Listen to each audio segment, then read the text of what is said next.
everyone and welcome to Merrick Makings. I'm Rachel, an independent Stampin' Up demonstrator from Southeast Queensland in Australia. Today I'm going to do a quick little video around a simple card that I made using the Elegantly Said stamp sets.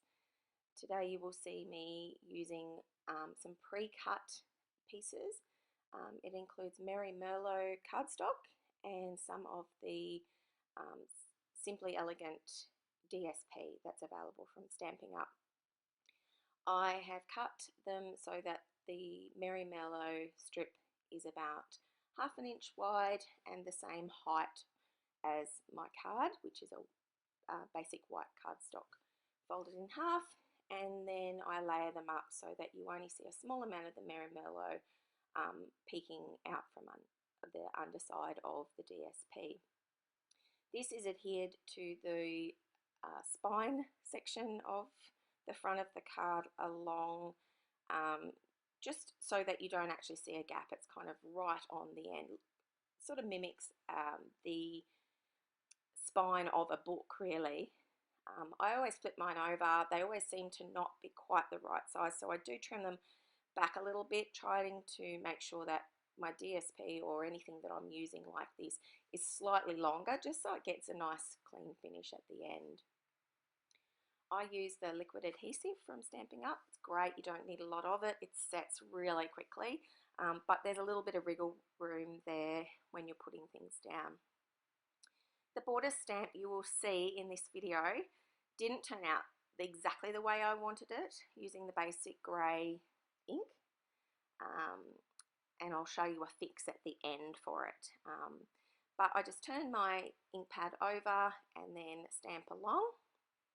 And then this is going to actually go along the side like a bit of lace, where the Merry Merlot is poking out.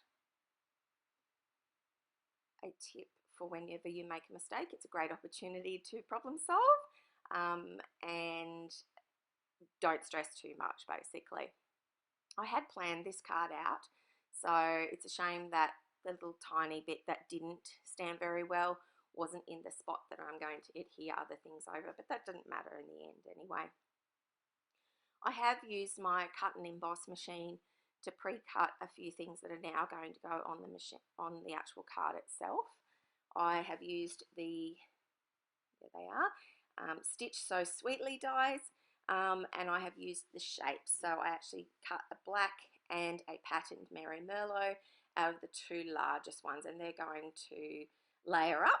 You can see that the black, I used a piece of scrap cardstock because I am going to trim it back anyway, and it's going to go towards the top of my card. You can see kind of I'm eyeballing about how much I need to trim off. You can probably, if you're doing a similar layout, adhere this label underneath that spine section, but I don't tend to work like that. When I'm making a card, often I'm eyeballing or I'm making decisions as I go. I'm not a great planner, I have to admit.